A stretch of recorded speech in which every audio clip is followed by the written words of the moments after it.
doesn't like to be first. He likes to let other people be first. See? I knew it. I knew it. I knew it. Hey, tonight we are going to be working on exchanging. I did some work for us. We're going to be talking about exchanging, working on exchanging. I'm excited to go over these studies from our man, Aaron Nimzowitsch.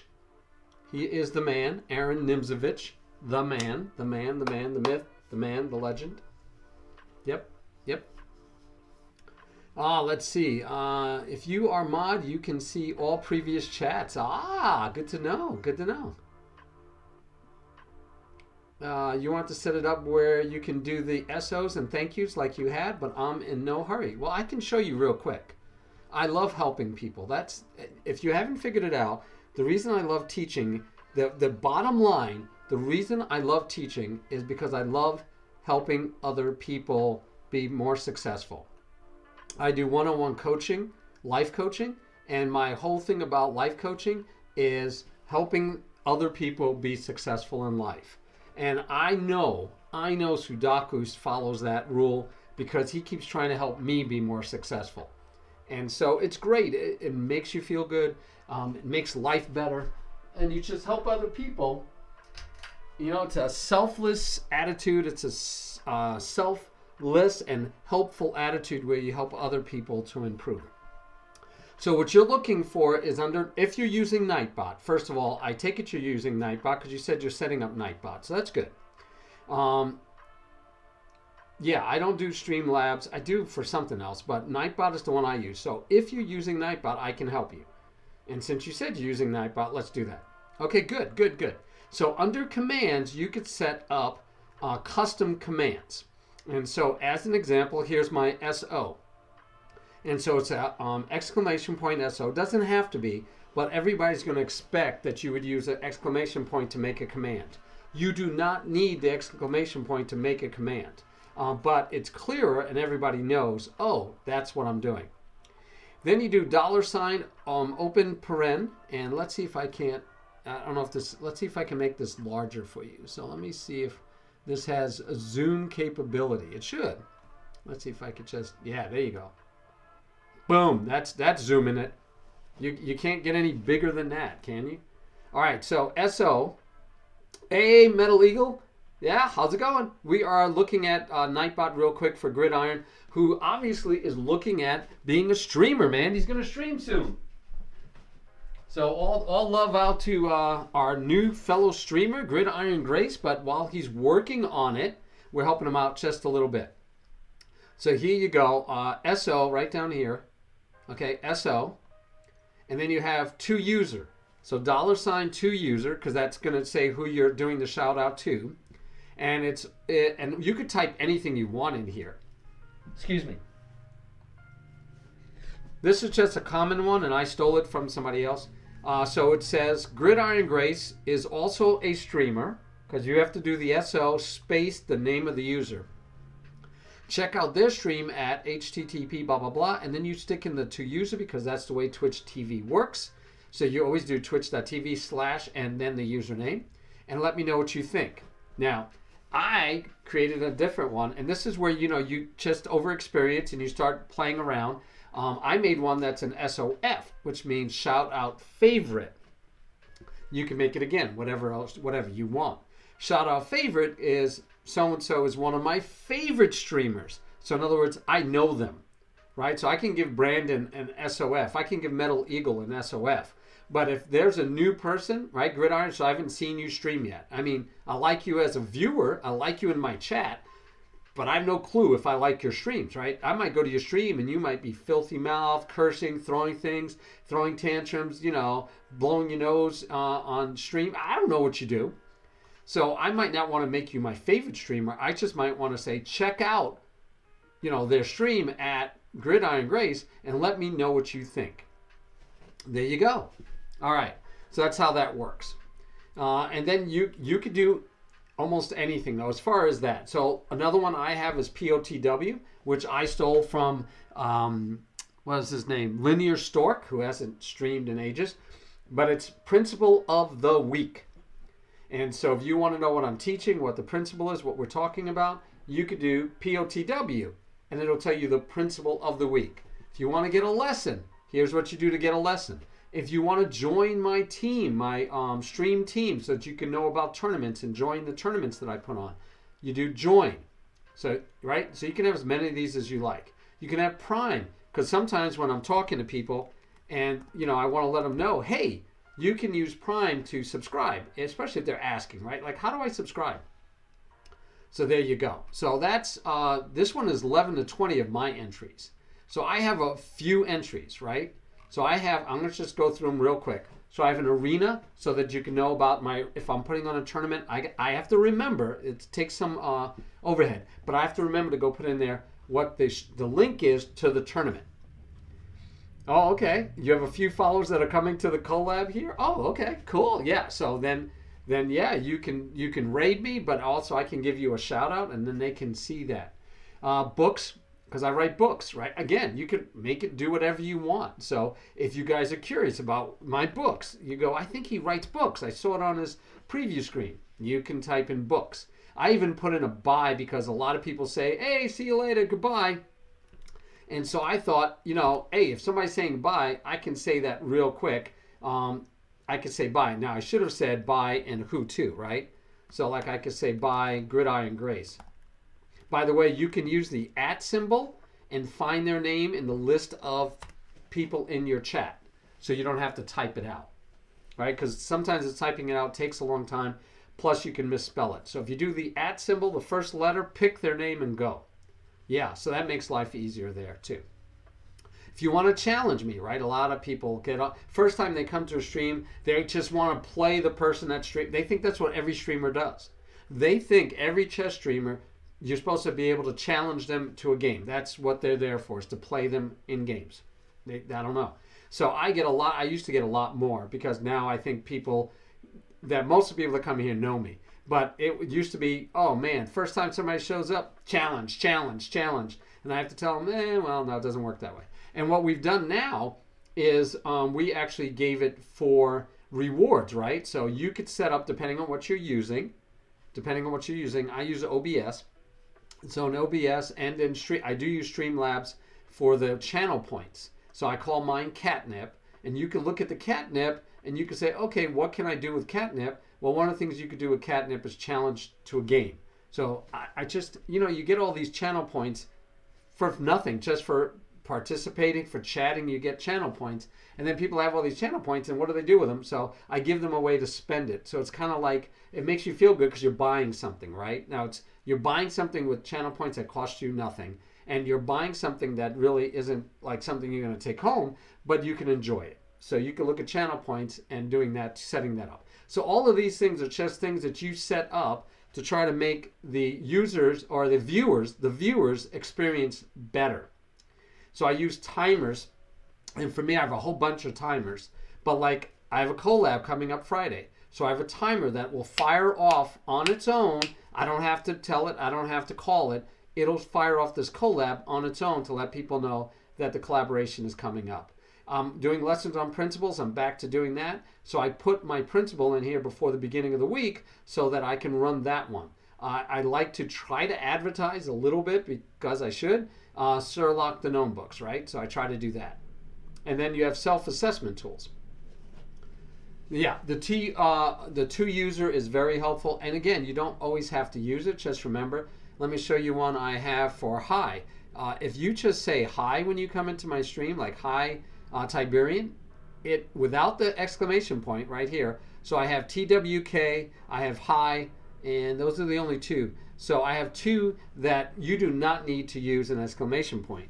And if you use TWK, it's going to run it. And if you say hi, especially if you say something like hi Gridiron Grace, but usually most people type in hey Tiberian. And if they say hi Tiberian, it'll do that. Cool?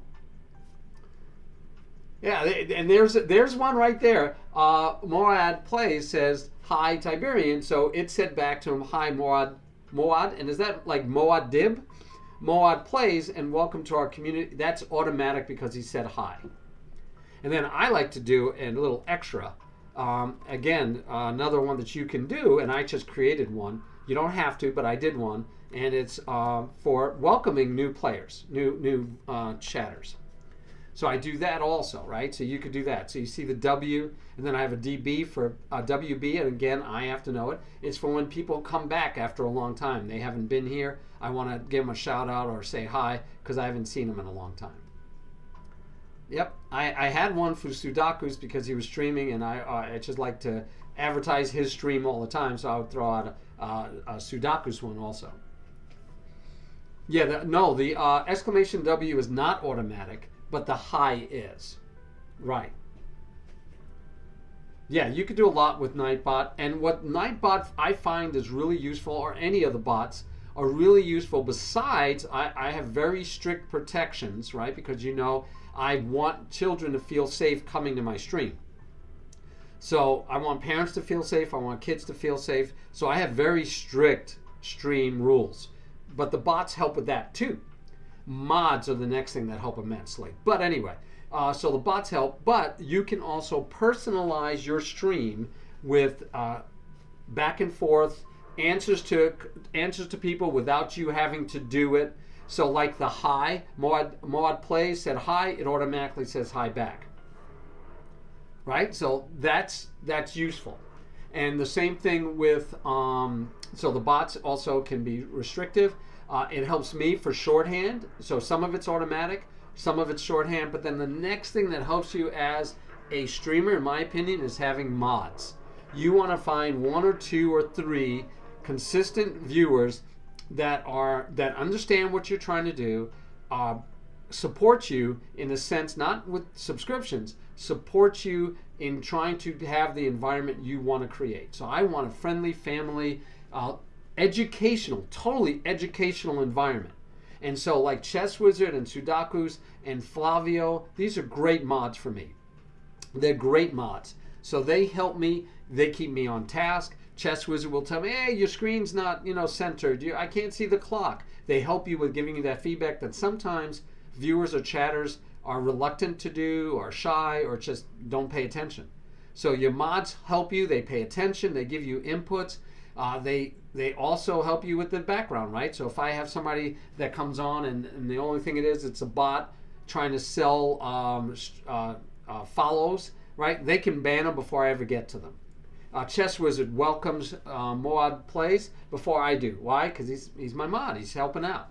And so I can focus on what I'm presenting, and he can make sure that chat is, at least the critical things that happen in chat, he can make sure they don't get missed. Yeah, that's up to you. That's totally up to you. Ham for free. He comes on my stream a lot of times. He says flat out, his is for adults only. And it's because he wants to be able to cuss up a storm anytime he wants. I have no problem with that. I'll go watch him, but I won't raid him because I could have youth in my stream watching. And I won't put him down as an SOF because, again, I don't want kids going out there. So you don't have to be like me, right? You're going to be your own. You're going to have your own style, your own way of doing it. Some people use cameras, some don't. Most of us advise you to have a camera because people want to get to know you and identify with you, and it's hard to do if you don't have a camera. Oh, okay. Yeah, and that's the other thing. I just don't raid people not doing chess, only because, again, right now, and that might change, I have some other interest. I do artwork, and I've shared some artwork with you guys. I can share more if you're curious. But I do artwork. I write, as you know. I write, right? It's just Nightbot shared it again. So I also write. So I've been trying to figure out how to do a stream where I write my story on stream. That's a thought. Hold on.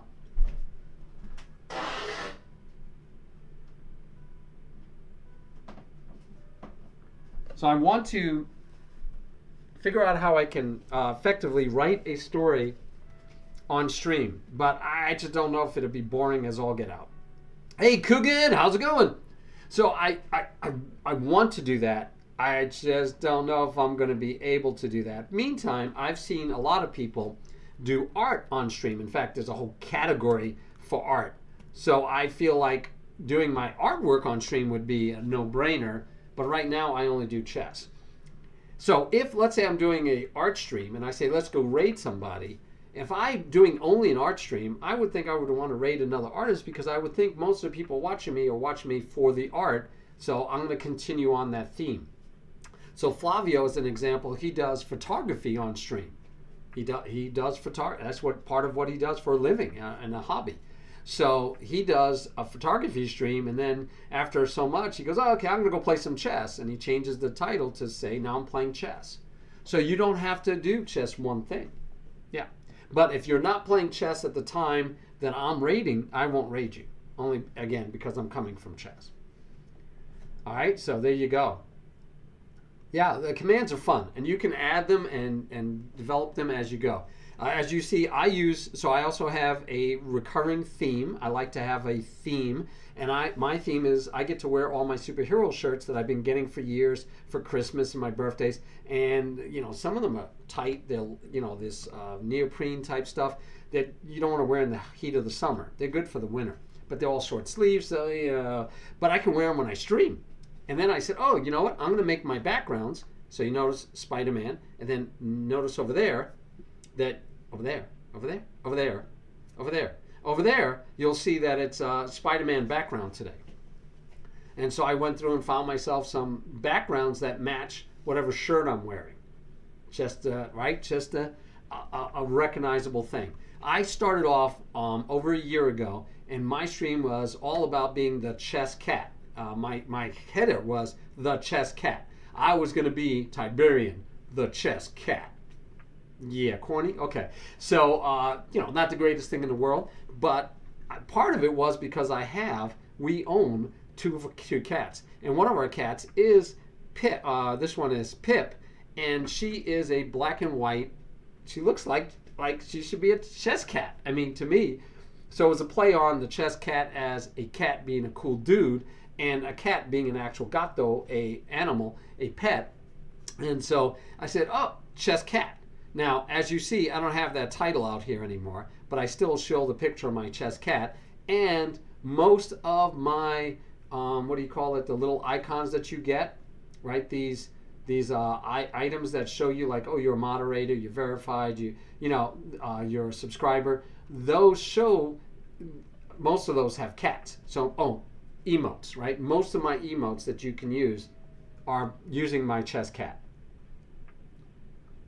And you do need so I don't have a greatly powerful PC, Chess Wizard. If I actually get if I ever get 10,000 followers like Epiphany. So we're doing a collab tomorrow night with Mara Chess, and she just recently, 2 weeks ago, hit 10,000 followers. Now, she's different than me. I don't care about followers per se. I don't want a lot of followers. Not that she does, but I don't want a lot of followers just to be followers. I want followers that want to learn. So I have no problem with Metal Eagle. Okay, he shows up. Hey, Metal Eagle, how you doing? Right? So Metal Eagle shows up. But let's say he goes, well, I'm really too strong for your lessons. I like them. I enjoy watching you. So I follow you. Cool. But if he also said, your stuff is, it's not for me. It's for beginners. I'm more advanced than that. I don't need this stuff.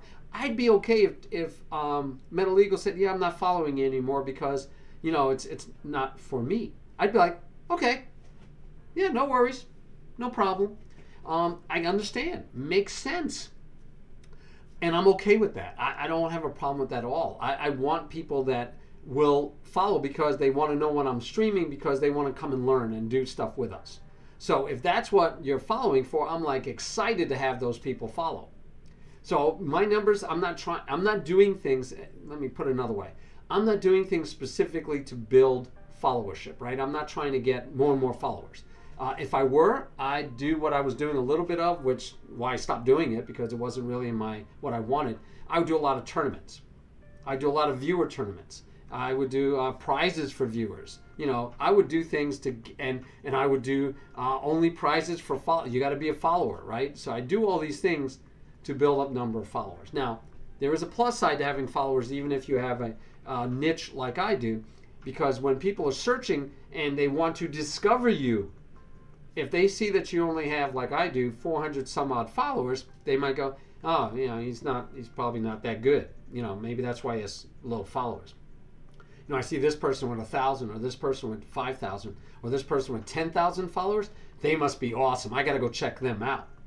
But if they're looking at me versus somebody with 10,000 followers and they don't know either one of us, chances are they might go with the 10,000 because they figure they're better product to go watch. So there is something about saying, well, if I had more followers, people might discover me more and I could help more people. But, you give and take. It's pluses and minuses. There's always, you got to give a little and take a little. So yeah, a strong PC. Now mine is not that strong, but it was all I use it for is this.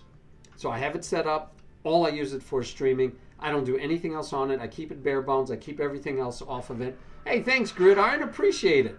So here goes another one that you could do to help, right, Gridiron, so that you don't have to type a whole lot and or say a lot, right? So I want to say thank you, but I don't want to have to wax poetic about it all the time, but I want to make sure that you got a thank you, so I can do it with a Nightbot.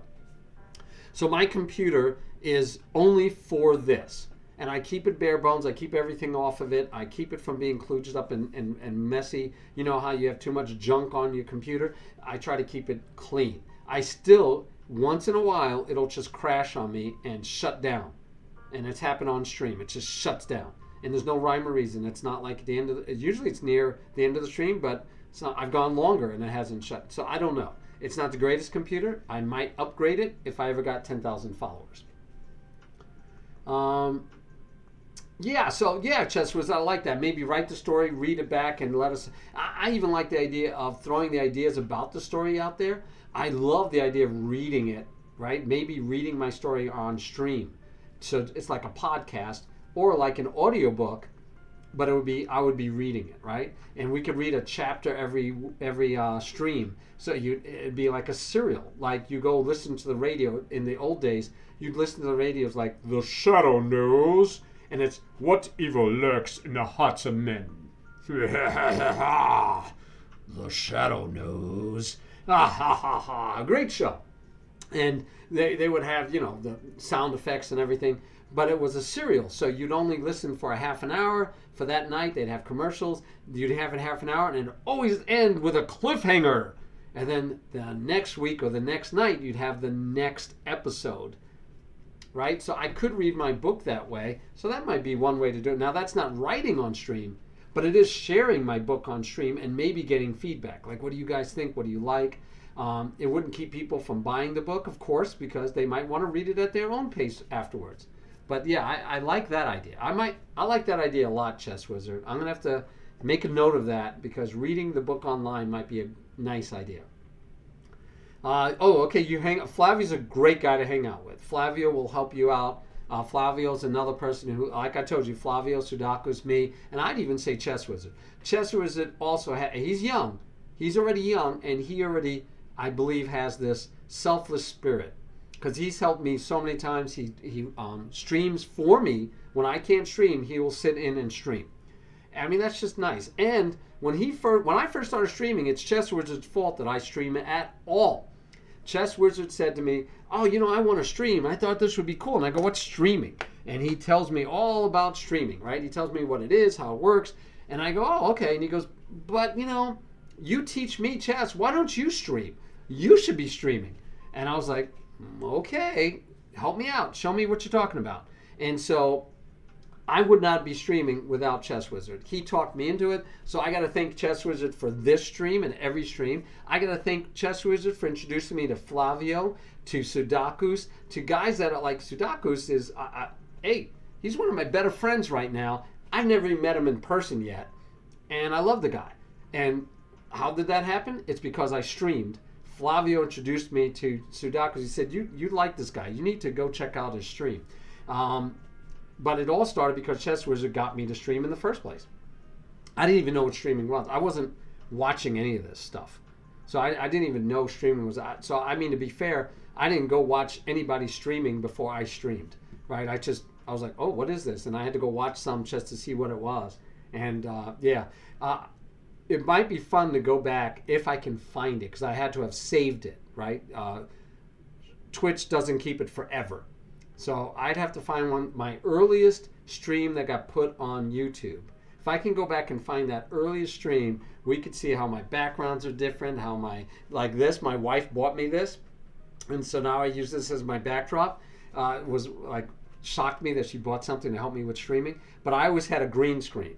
And Sudakus was, that's eating up your memory. That's why your computer is, that's why you're lagging. That's why you're having dropping frames. Because I had a lot of trouble dropping frames when I first started, even with this dedicated computer. And he was like, get rid of the green screen. And so I went to this. But yeah, I mean, I had a green screen, I had a different background. It was totally different, guys. Yeah, it would be fun. We should go back and do that sometime. Yeah, the chessboard is not hard to do. And if you, depending on which tool you use, I use OBS. You just size it, and then you can, and the tricky part for me with OBS was you have to use the Alt key to resize a window. And there's nothing that told me that. I was like, how do you find out how to resize? It wasn't Shift like I thought it might be. It wasn't just click and drag. That didn't do it. You have to do Alt and click and drag. So that was just one of those weird things that you learn by doing, and or going on to YouTube and saying, how do you do this in OBS? So it depends on what you use. All right.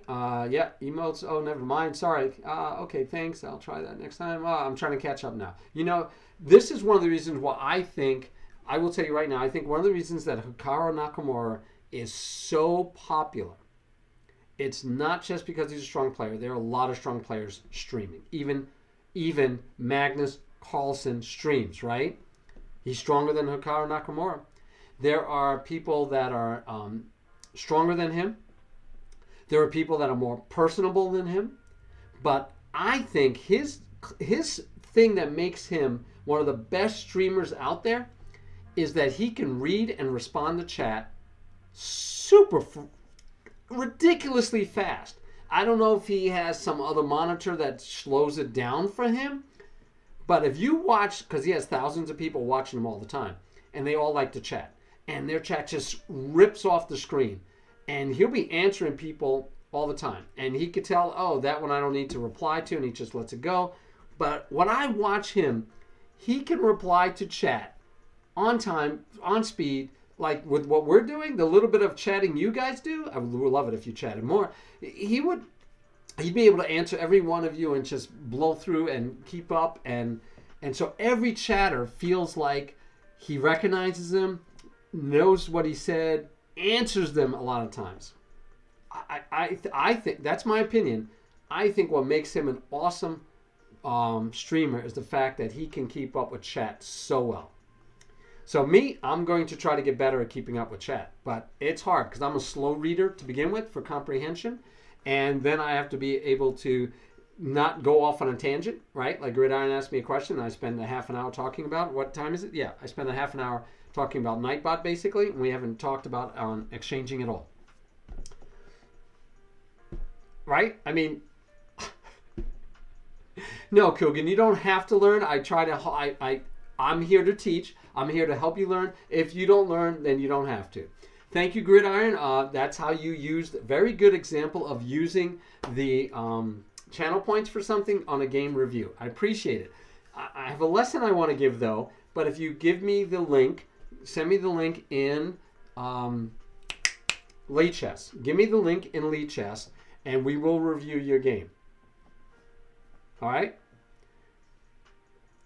Oh, you're welcome, Gridiron. Thank you. Thank you for being who you are. I appreciate it. All right. So now I'm just catching up. When I started playing chess, I used to search for channel with low viewer count and playing with viewer tag. Yeah, King. Hey, King, how you doing, man? I haven't seen you in a while. How's the weather? Yeah, so a lot of people do that, right? Low viewer count, playing with viewer tag, so you could play the chatter, right? Because it's fun. I mean, the streamer. That's a fun thing people do. No problem. I mean, I don't blame you. And that's what people do. Mine isn't really based on that, though. So some people think that's what I'm doing, but that's not. And I don't think I have. I don't think if you look at my stream, it doesn't say playing with streamers, does it? Let's go to Twitch. I don't remember if it says that, but it shouldn't have that as a default. I think my default is family-friendly, educational English. Yep, educational, family-friendly English. It does not default to playing with viewers, and that's good because I don't always play with viewers. Right? It's not the main thing I do by far. It's not the main thing I do. All right.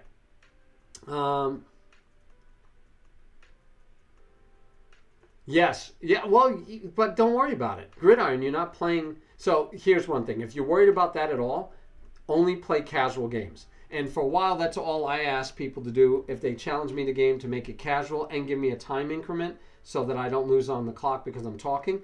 And casual because, as Sudakas would tell you, when you play online Gridiron, you're in some ways you'll play better because you're thinking through the moves, but in other ways you'll just play worse because you're distracted.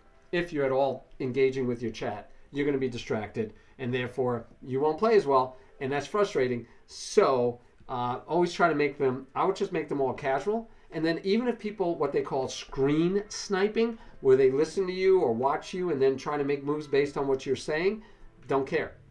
Don't care. Lose every game, who cares? If that's how they get their fun, and you could just tell them, hey, you played great. Maybe they were stream sniping, maybe they weren't. I wouldn't worry about it. I wouldn't worry about it. And you're welcome, Chess Wizard.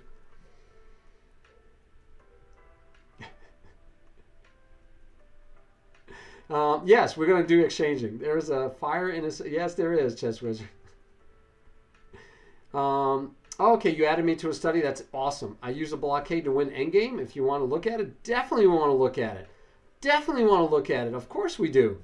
I mean, if you use blockade, which was our lesson last week. Now, this week we're going to be talking about exchange. And it's short. It's short. So I'll be able to get through it and get to your game.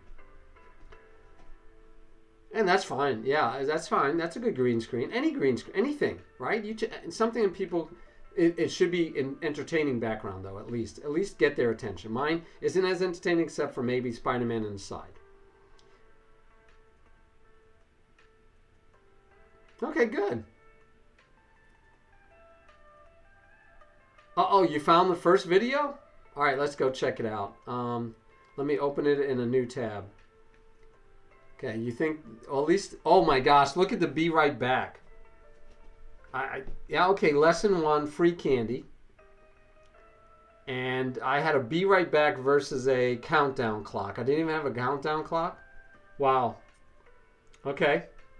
And free candy was something I teach a whole lot. Yeah, I want to see the blockade to win. I definitely want to see it. Okay, well, we'll look at it. I'm going to go through exchange and then we'll go look at your game. Good and bad exchanges?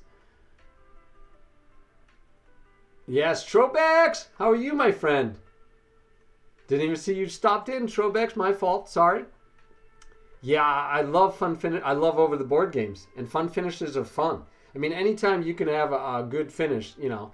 So it looks like I still did do a 2-minute window of waiting for it to start. But it said be right back instead of saying, you know, starting soon. Oh my goodness. Let's see if we could hear it. Doesn't really matter what you call it. It's a place where... Yeah, I told you I called it the chess cat. Wait, let me go full screen. I told you I called it the chess cat. There is the chess cat.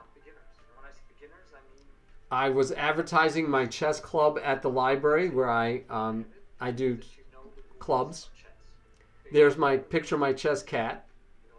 There's the big screen with somehow I had a symbol. Oh no, that's actually on this. Notice that I am getting my screen is lagging. You're getting what do you call it? Dropping frames. It's dropping frames. And look at all that hair. My goodness. I need a haircut right now, but I needed a haircut pretty bad that first day. But that's pretty much all you know. And that you're starting out and wanting to Hey, Behold, how's it going? No, I teach currently. Yeah, I think King is the king of stream. No, I don't know if he ever stream snipes. Thank you, Chess Wizard. See, he tells me to go full screen. Right? Awesome.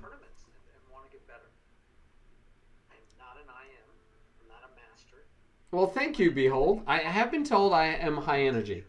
I remember many times teachers and others will tell me, Do you drink coffee? No. Do you? No, you don't drink any coffee. No caffeine. I don't even drink soda. They're like, good, don't, because we're scared to see what would happen if you actually did that. Hey, TK, Michigan for over 20 years. That how's it going? Yeah, I got to drag that cat up here once in a while. My daughter, who likes to hijack my stream. My daughter who hijacks my stream.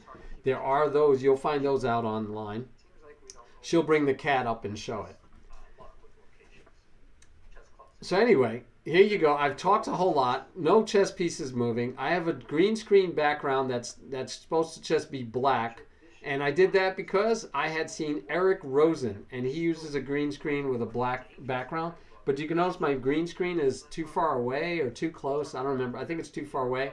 That you can actually see the green highlight back there behind my head. Been our vision. So we'll go over that. Yes, they are. I know. See, if I just wanted to, Sudaku said, if I was a female, I'd get more followers and more viewers. Another way to get more followers and viewers is just to have my cat on stream with me all the time. Just hold the cat, bring it up here, maybe get a cat tower here and put him up on the cat tower. Yeah, if I had my cat on cam, or if I got a separate cat camera, who is that? Day Win do that? I know people. Lei Feng, I think, does it. You have a camera just for your cat. 1 point. And you have 8 of them. We have 8 points worth of pawns to play with. And your buddy actually taking care of the strong chess. What? And your buddy actually taking care of the less skilled and got straight up into fourth in an arena like halfway when the arena started. Yeah, that is good. Bishops will Yeah, cat cam, TK. So they have some benefit there.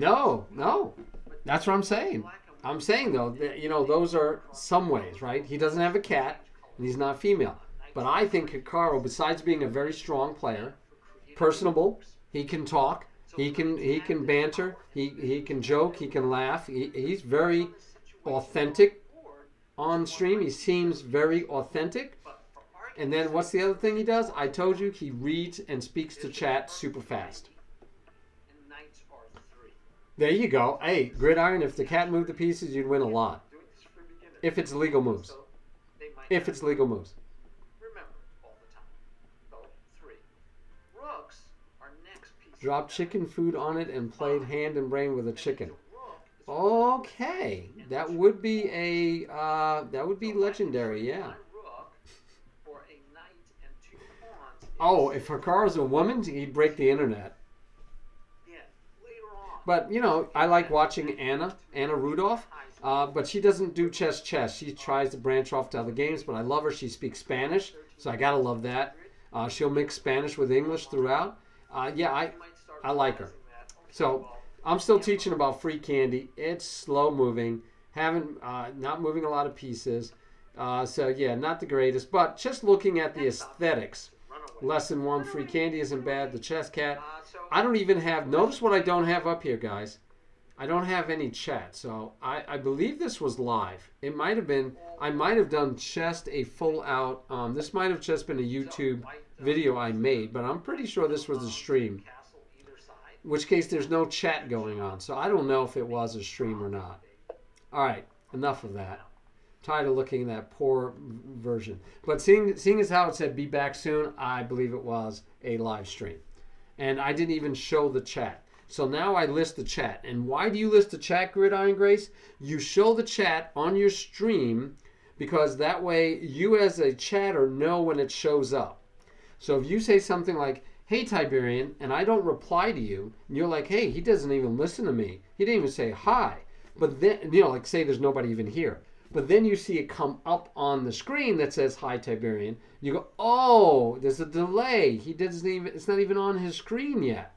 So that helps you as a chatter know when I could see your chat. Make sense? And so you can easily, right? You can see everything in one place. So it's nice. Oh, wow. That is nice. Really? Hikaru did that? Awesome. I like Hikaru. I have no problem. A lot of people don't like him. They think he's arrogant. I think you're that good. That's not arrogance. That's confidence, well-earned confidence. So, yeah. And it's always nice to know when they're good people, right? Yeah. I mean, if I find somebody's not good people, I don't want to watch them. I won't name anybody, but there's a grandmaster that streams that he comes off as a jerk. I mean, to everybody. And so I don't watch him. Yeah, I don't watch him. Yeah, now giving away 50 diamond memberships, that's, we don't have to, we could talk about it some other time, but if you're doing chess.com, they give you, I even was offered a partnership, not a partnership, but anyway, something where if I got people to join chess.com and spend money and get a diamond or other membership, premium membership, then I would get money. And then when that happens, you get so many to give away free.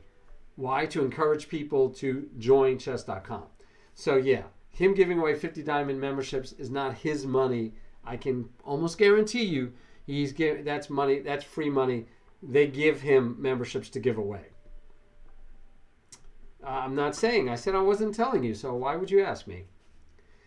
Yeah, Sudakus. I'm not saying, so I'm not going to answer that question.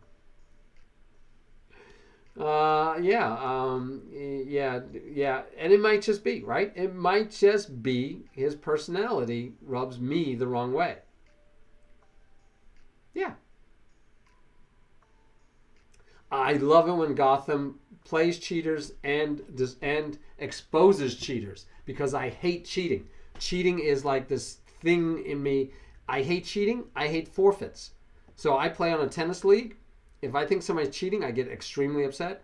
And if I know my team is going to forfeit, I'll go play injured just to keep it from happening. And I don't like forfeits even if the other team benefits or if we benefit. So if the other team forfeits, I don't like it. It's like, well, but we want to play. I'd rather lose than win by forfeit. Yeah, I love it when he I think that's some of his best content. He doesn't think it's great content because not enough people say they like it. So he won't do it as much as he was at he did it like as the whole theme of a stream, and he said, not many people are getting into it, so he stopped. He does it much less often. Oh, who are you talking to, Chess Wizard? I mean, we just named like 4 different people. Oh, okay. You guys are still talking about GM Feingold. I did not say that's who I was talking about.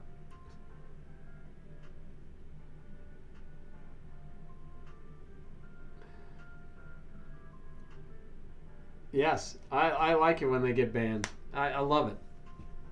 Oh, okay. Yeah, I don't think he's a bad guy. And I'm not saying he's the one that rubs me the wrong way either. Oh, and see, now the lectures might be awesome. Yeah, so like I said, some people Hikaru rub the wrong way. Gotham Chess, a lot of people he rubs the wrong way. And he'll curse at them and tell them to get off his stream. He'll ban them. Oh yeah, he can. Now, Eric Rosen, almost nobody I've ever heard dislikes Eric Rosen. Nobody I ever heard dislikes Anna Rudolph for like her personality. But I've heard people don't like Gotham, don't like Hikaru, don't like Feingold. I've heard a lot of people don't like certain ones because of their personalities. Well, I think Feingold's a New Yorker.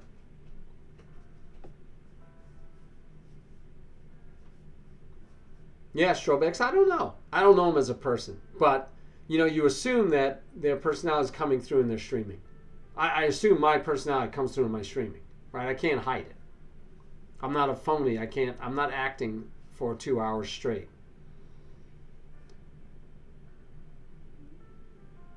Oh, see, that's not, yeah.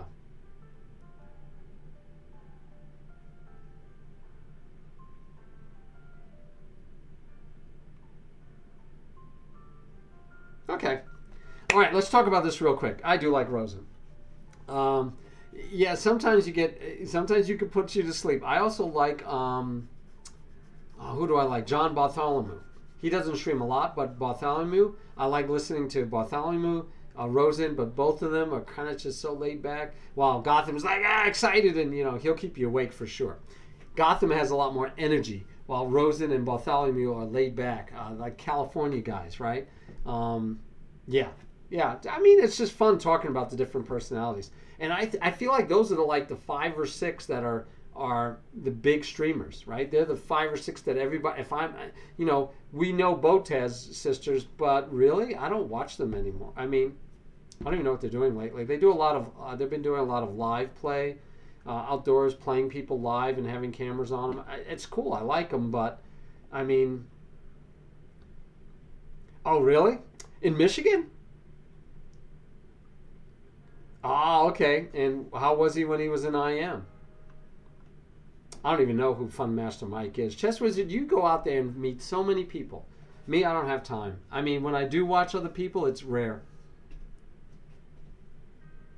Oh, really? Yeah, I agree. John, Jerry, and Eric. Yeah.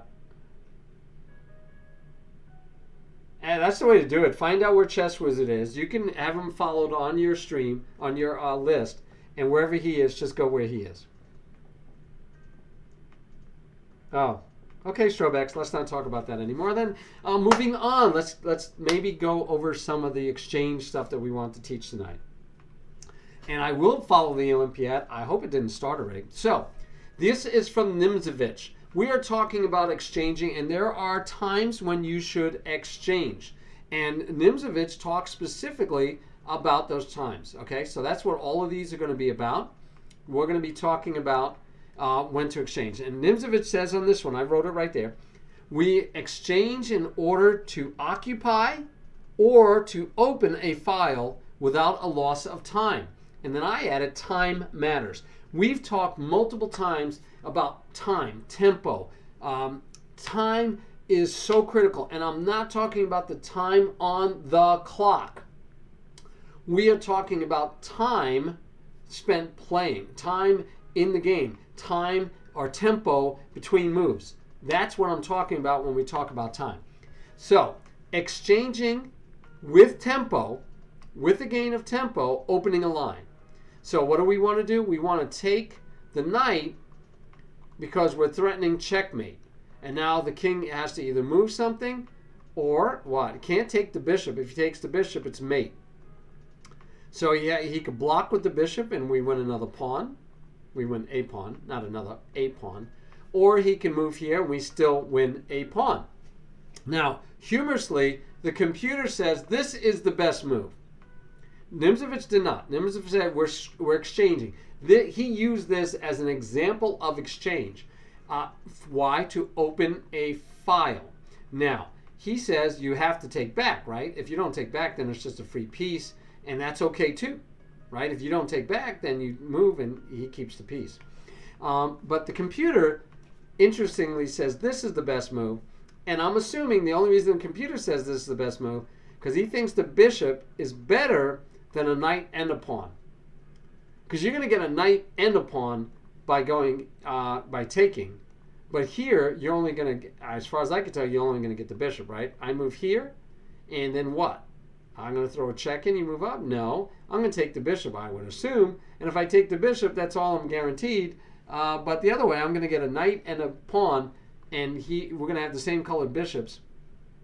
You would think, okay, but that's. The computer says it's better to have the bishop. But the point is, with the exchange, you're going to open a line. So one reason we exchange is that we want to occupy or expose or open up a file. So it could be to occupy a file by taking and they have to take back and we take to occupy that file, to block that file, or we want to free or open that file. All right?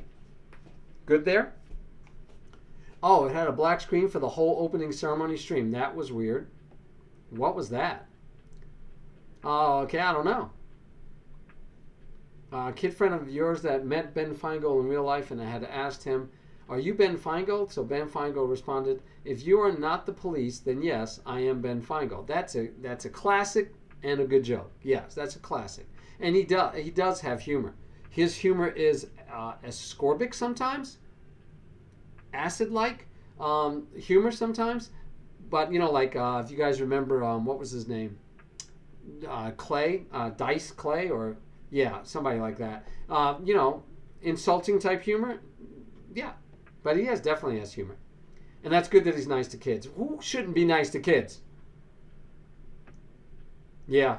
Hey, TK, yeah, no worries. Again, some people don't like different ones, and it's cool. I'm glad. I watch a stream every once in a while, but I'll be honest. I'll watch him a little bit, and he grates on me how he beats up on people or the way he talks about people enough that I have to stop. I have to stop. I have to go watch somebody else. Yeah, but I don't have anything against him except I just don't want to watch the stream too often. I got rated early by GM Ben Feingold. I don't know if it was actually him or somebody spoofing him or somebody had a name just like it, but I actually got rated by him early in my streaming days. But it wasn't like, I don't remember, it might have even been like 200 people that rated, but a lot of them were bots. So I don't think it was him.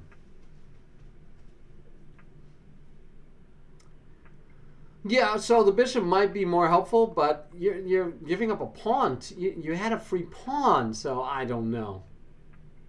Right? I don't know. Oh, the b pawn is weak, yeah, but you got 3 pawns, but you still got a bishop and a rook against one minor piece and a pawn, extra pawn. Oh, Chess Wizard, thank you for pointing that out, because you were the first chatter, and I just never updated it. That's hilarious. Sorry, let's give credit where credit is due. Chess Wizard was our first chatter, and I did not update that like I was supposed to. Thank you. It's funny because we were talking about it, and I forgot to update it. There you go. Chess Wizard. Chess Wizard is our first chatter. My bad. Thank you for correcting me. That's a good mod. See, Gridiron, that's what a good mod does for you. All right, so moving on. Yeah, I definitely owe Chess Wizard some respect on his name. Okay, second example inside of Nimzovich's book. Chess talks about the fact that this knight, that you want to get rid of the knight. You want to get rid of this knight so that you, because it's in a great position, it's doing good stuff. So we destroy a defender. We destroy a defender by exchanging. So this guy's defending, his position. We want to destroy this defender by exchanging. And Nimzovich says every defender should be considered worthy of one's destructive wrath.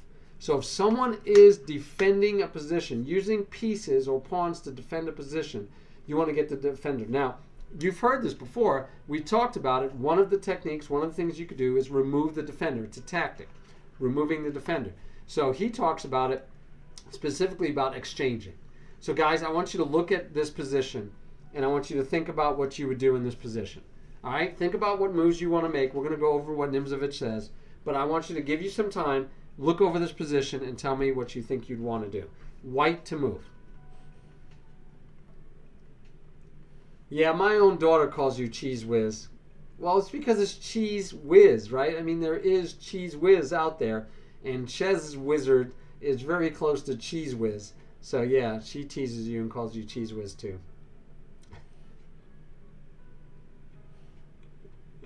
Yeah, I know.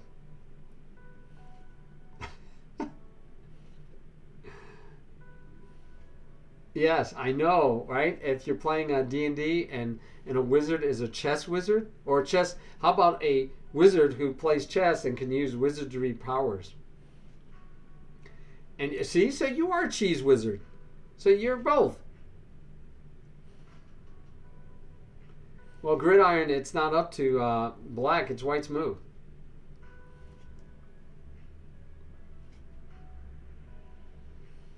All right, so Chess Wizard says push here and stop the bishop from protecting the knight. That's plausible. I can't argue that. That move seems to do what you're saying and seems logical and useful. Maybe good. Maybe good. Maybe we take here then. He takes back and we take and we get 2 pawns for the knight. All right, maybe we get 2 pawns for the knight. It's my guess. We're going to get 2 pawns for the knight. Maybe. All right, let's go over it. So what Nimzovich says should happen is you take. Why? Because we just talked about one of the reasons we exchange is to open files. The other one is to remove defenders. So this example has both things going for it. So we're going to open the file first. Watch now. Now, by the way, black didn't have to take, but right, we're saying in general, we're just going through the general moves, showing you examples. And by the way, the whole idea of exchanging, one of the reasons why I want to cover on exchanging, besides it's a good chapter in my system, is that beginners especially, if you offer them a trade, they take it. They don't retreat, they don't back up, they don't reposition, they don't push, right? Chess Wizard said push because he's a pretty good player. He's learning. He's got good principles and skills. He's learning. And so, but beginners will just take. They just trade. They just trade without thought, without purpose, without reason. They just take. All right. So you take back, you get the check. Why? Nimzovich says because you're going to remove this defender. Now this defender is defending a piece, but primarily this defender is defending the 8th rank is the way Nimzovich sees it. So you can defend a piece, you could defend a square, you could defend a area, a file or a rank or a diagonal. So you can defend anything on the chessboard. It doesn't have to be a piece. So this forcibly removes a defender from the back rank. And now he removes another defender. He removes the defender of the knight. And you end up with a winning endgame. You have 2 pieces for the rook, and you're winning. Okay, let's go to the next example. So we talked about exchanging to open files. We talked about exchanging to get rid of defenders. How about we exchange, and this one should make Sudokus happy, we exchange as not to lose time by retreating. Remember, time matters. Sudokus taught me a long time ago the key for retreating is to retreat in style. He says you should retreat in style. So don't just retreat, but retreat in such a way that you do something with your retreat. So I never know about these. So Spaghetti 990, thank you for the follow. But I don't see you in chat yet, so I don't know how that happens. But thank you for the follow. I really appreciate it. So my line, you are up a point, and this, you're up 2 points. Yep. So, yeah, just a little better. And there you are. Hey, I don't know why I got your follow before I got to see you. I don't know why that happens like that. I don't know. But welcome. We are working on exchanging. When should you exchange? Why should you exchange? How should you exchange? Okay? And what should you exchange? So in this position, white goes after the bishop. White goes after the bishop. Black says, I'm going to counterattack. Now, before we go any further, I need to point out to you that I've taught this a lot, and I'm going to remind all of you. When you are attacked, okay, black was attacked. So let's flip the board. We like flipping the board. Black is attacked. Anytime you are attacked, you have multiple things you can do. You can run away. Run away, right? Oh, sorry. Run away. Can't go there. You could run away. Got to go all the way over here. This is still going to be taken off. You can even go here. You can even go here. So if you're attacked, one thing you can do is run away. Another thing you might be able to do, doesn't mean you could do this. You can't do all these 6 things every time. But if I'm under attack, I could take the piece that's attacking me. I can't. I will tell you right now that my theory, and it's only a theory because I don't have proof. Hey, Chess with Chris. My theory is that by far, the most common way to do well after you're attacked is to take the attacking piece. If you are able to take the attacking piece, by far that is the best choice. So you can run away, you can take the piece, you can interpose. You can't interpose with a knight or with a pawn. If a pawn or a knight are attacking you, or a king, knight, or pawn, you cannot interpose. But sometimes you can interpose. So you can interpose. You can, what else was there? You can pin the attacking piece. So if I had a bishop here, I could put that bishop here, pinning the knight, and effectively the knight no longer is attacking my bishop. So that was a new one that my brother gave me that we didn't even know. I never talked about. I always had 5, and that wasn't one of them. So let me see if we got 5. Run away, take the piece, interpose, pin the piece. I'm missing one. Missing 2. One of them I know, and we're going to talk about it. It's attack another piece of equal or greater value. But there's one more. Oh, protect the piece. No, not deflect though, Gridiron, but good guess. Deflect, no. But to protect the piece. So I could move the king up here and protect the bishop. So if you're under attack, he could run away. You could protect him. You could take the piece that's attacking you. You could pin the piece that's attacking you. You could interpose or block the piece that's attacking you. And the last one, what deflection, Chris? What do you mean deflection? No, deflection is not a direct response to an attack. Deflection is a good thing. We do deflection. But it's not a direct response to an attack that I know of. So I don't know what you mean. So anyway, this is attacking a piece of equal or greater value. In this case, we are attacking something of greater value. All right? All right, Spaghetti. Watch now, Spaghetti. We're going to see what happens. We're attacking something of equal value, and you said that rook takes b6 doesn't work. Let's see what happens. Nimzovich says, yes, rook takes b6 is the correct answer. Rook takes b6 is the correct answer, believe it or not. 8 takes b6, correct. Knight takes f7. King to g7 is fine. If you want to do king to g7, white wins. This is a forced win by white. White can win this game. Yep, we can win this game. White wins this game. White is winning. And if you don't believe me, and it's not easy. It's not easy. You have to know your stuff. You have to know your stuff. By the way, I was watching the GCA, right? The whatever that thing is, that new tournament that's going on, and all these grandmasters are playing. I was watching 2 grandmasters play. 2 grandmasters play. And one of them had a rook and a pawn against a rook and a king, rook, a pawn, and a king against a rook and a king. And the grandmaster with the pawn on the 6th rank did not know how to win the game. And it was a winnable game. The pawn was not a rook pawn. It was a winnable game. He did not know how to win the game. The commentators were like, he doesn't know how to do it. I don't think he knows how to do it. And they looked and they said, the other grandmaster, the one that was losing the position, he knew how to do it. And they said, yeah, you could tell he knows how to do it. He's like moving around. He ended up getting 3-fold repetition.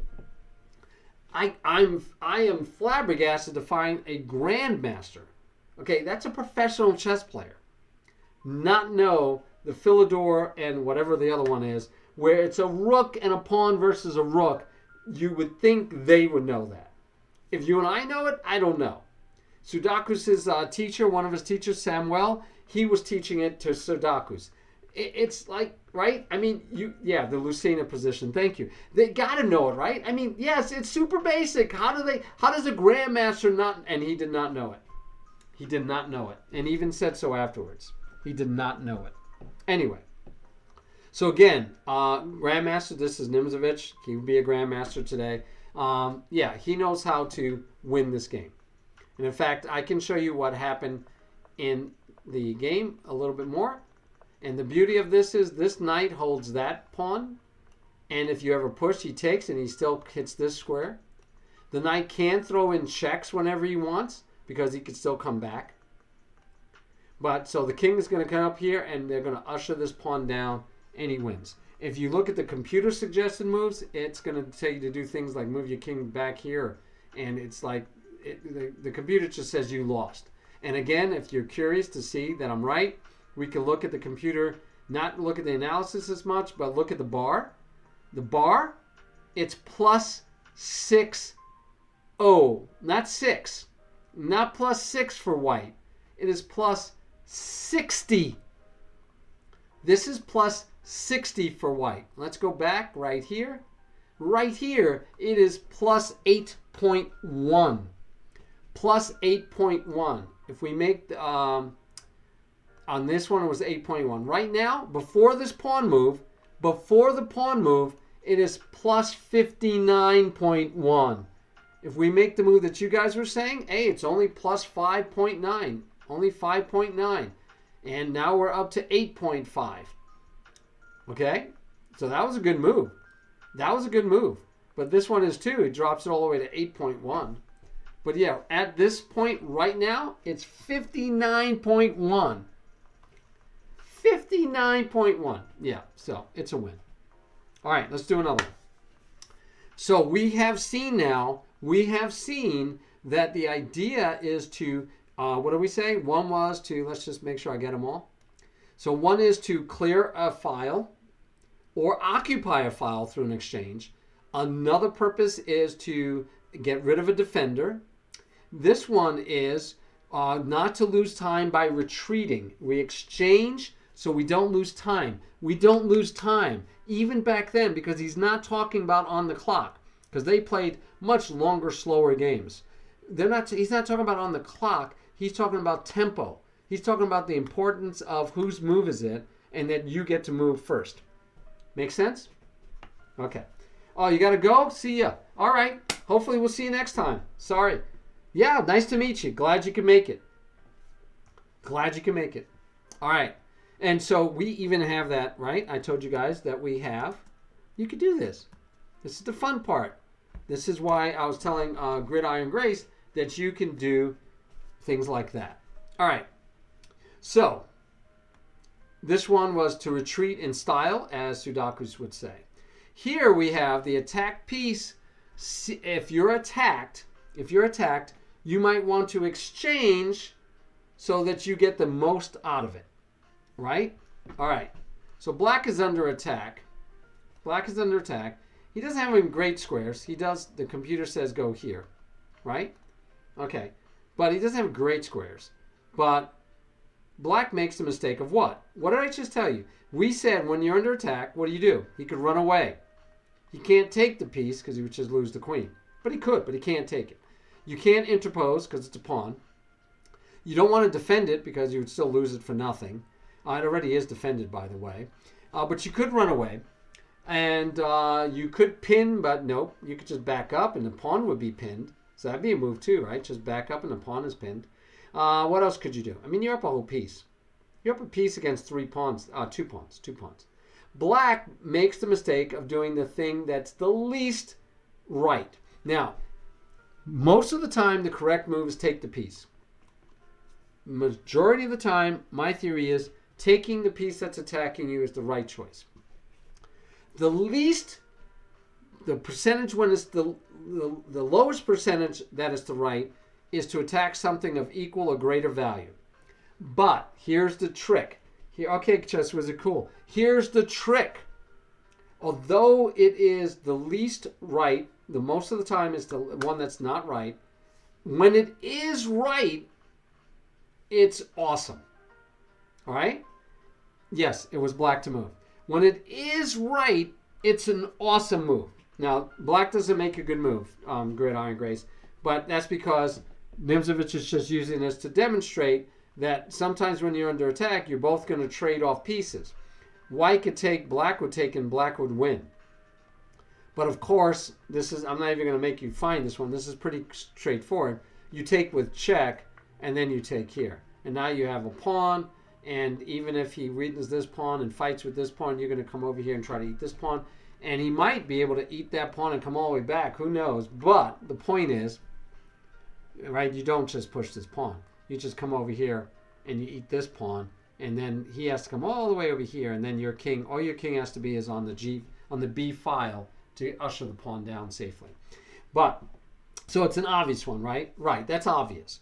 But the point he's just trying to make is when you're, another time to exchange is when you have to exchange, exchange so that you get something for it. In this case, he's winning, but it could be where you're going to lose material and you take something for it. In fact, if we go back to this one, in Chess Wizard's suggestion where he does this to win 3 points here, I said, right, you're going to lose the piece. So you exchange you exchanged to get material, right? You exchange to try to win as much as you can get. This would be, in my mind, a better example than what Nimzovich gave us in this one. This one is not a good example because black should never have done this. But if we look at this one, now black still lost material, but he got as much as he could for it. And that's what Nimzovich was talking about, getting the most that you could for it. Now, you still have a lot of other troubles, except I could take the knight at least and get something. But that pawn is going to be trouble. Now, you could take, which would probably be best, and you take, and now you still can't let the check because the second check wins the bishop for free.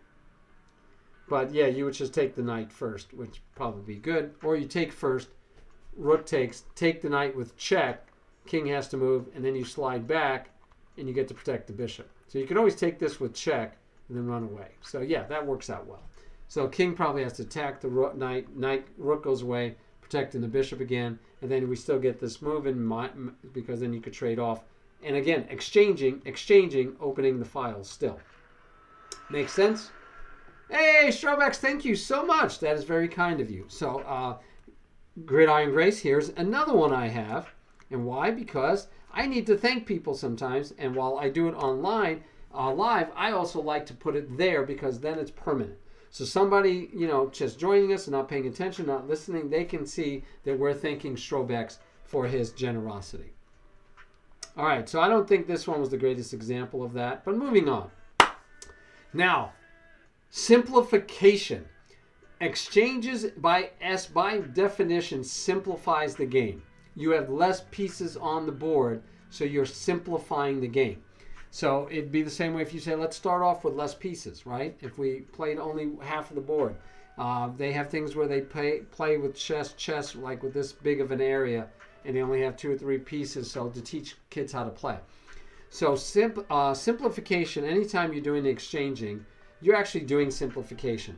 And what Nimzovich says is that simplification is desirable. You want to simplify if you are the side that is ahead in material.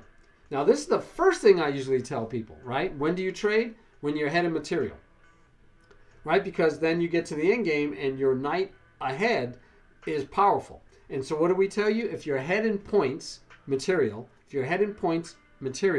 you trade pieces, not pawns. If you're behind in material, or points, you want to get rid of all the pawns and save your pieces. Because if we got rid of all these pawns, if all these pawns were gone, and white still has a knight and black has no pieces left, it's a draw. It's a draw.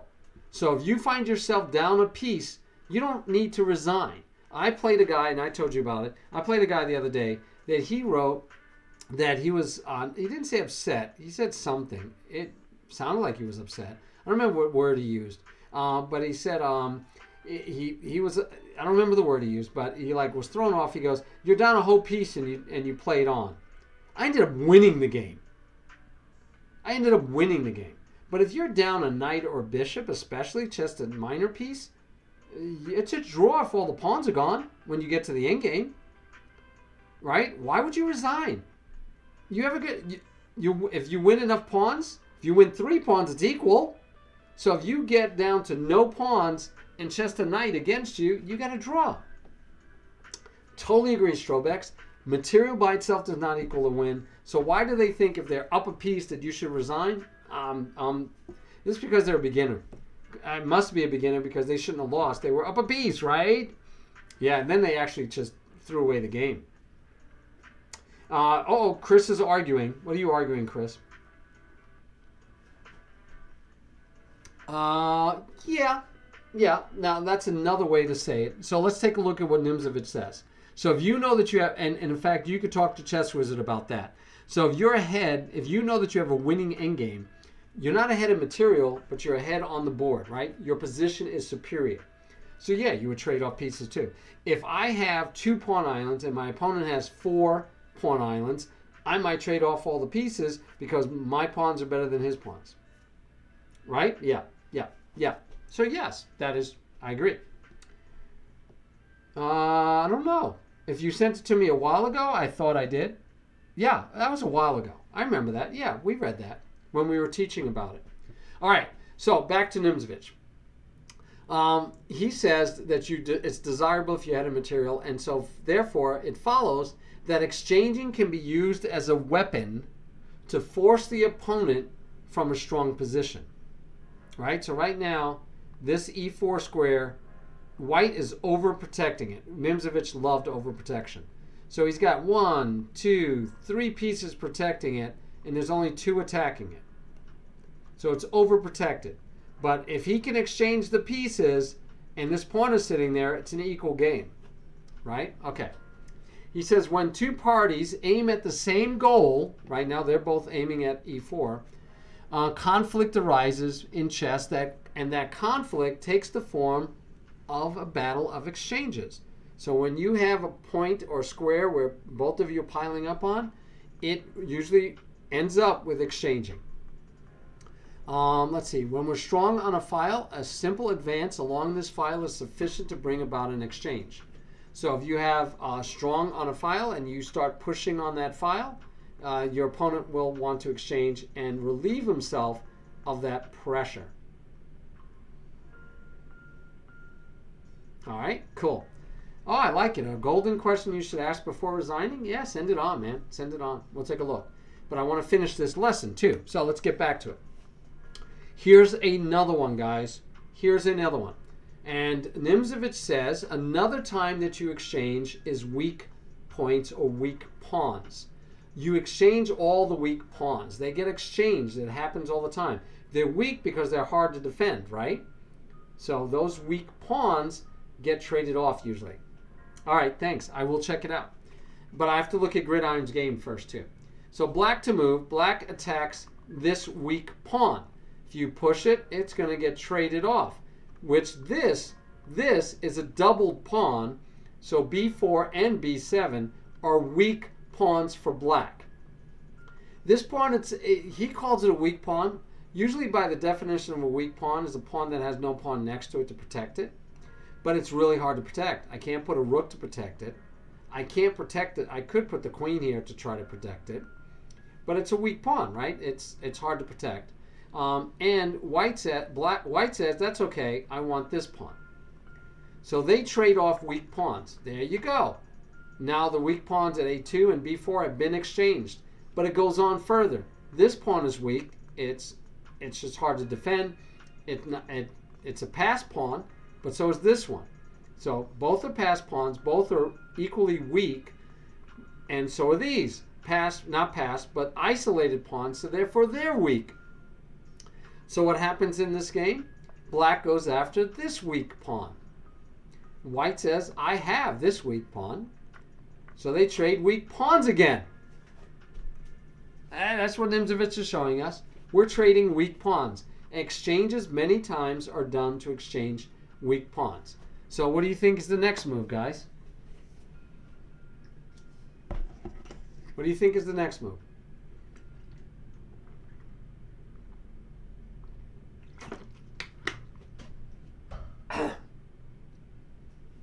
What do you guys like as the next move?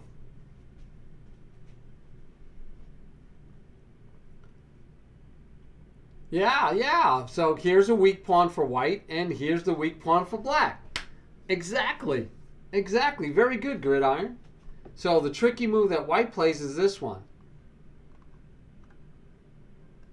Right? He could come up if he wants, but he doesn't. He takes with check. And this check is important because the king is going to have a hard time getting out. I'm sorry. I think he actually goes here. And then white pushes one. And he tells us later in his book, we could see the end of this game where white masterfully wins this game. That this B pawn is better than this pawn. Now, I don't know why this pawn is better than this pawn, because this is a center pawn. But I would say that white has chances because his king is closer to the center, closer to attacking the pawn, while black's is further away.